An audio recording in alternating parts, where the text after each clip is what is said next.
Are you still peeling bananas by snapping the stem and mushing the tops like an absolute amateur? Try these elite banana peeling hacks to switch up the routine.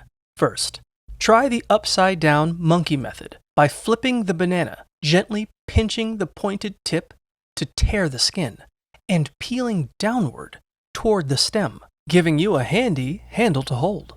Take a firm banana in a smiling U shape and crisply snap it in half, like a Kit Kat bar, applying just enough force so you don't end up in a mushy disaster.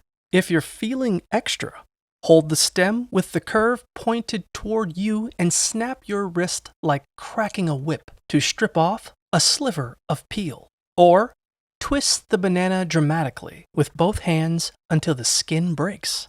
For a more surgical method, use a sharp knife on a cutting board to slice off the ends.